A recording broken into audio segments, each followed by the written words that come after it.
on this debate on part one, and then a few others if time allows.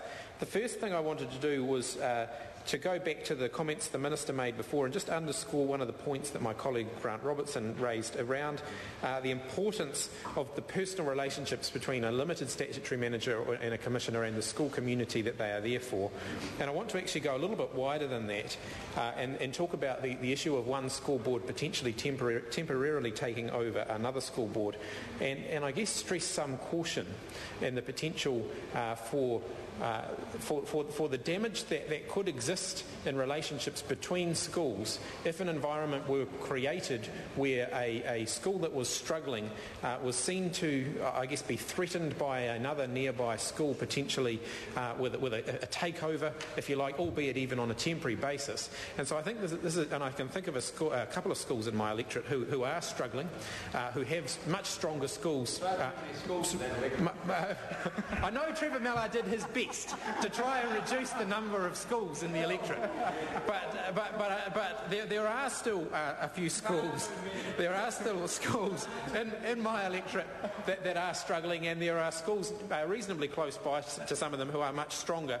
And I actually think one of the worst things for those struggling schools would be an implied threat, if you like, that they'd be sort of taken over by the stronger school. There can be all sorts of reasons why that wouldn't be the right outcome for the community, and why that could potentially create more issues if it wasn't treated very carefully and done in the right manner.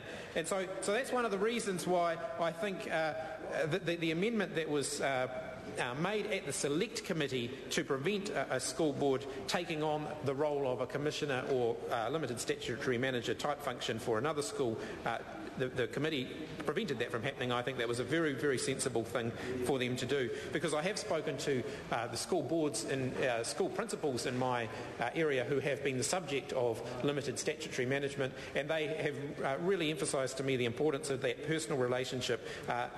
There would be real reluctance on the part of the schools to see that function taken on by a corporate or by a company rather than by an individual they could form a relationship with.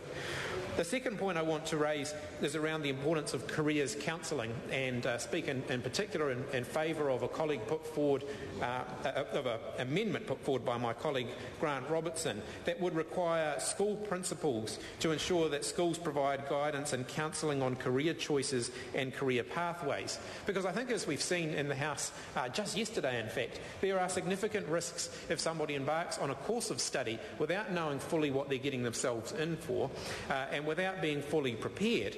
For example, I'm aware of a student who undertook 3 years of study, 11 papers, and in fact only passed 3 of those. That issue was well canvassed in the House yesterday, because it's somebody known very well to the House.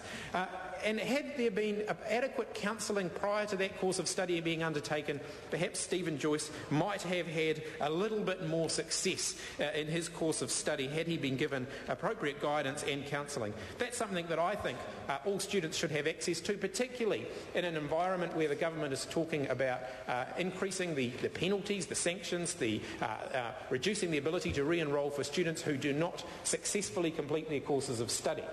So I think making sure students go into whatever course of study they're going into post-school eyes wide open is something that's really important. So adequate counselling on their career choices, their career pathways, on their potential options for future courses of study is really important. So I think the amendment put forward in the name of my colleague Grant Robertson is a very important one.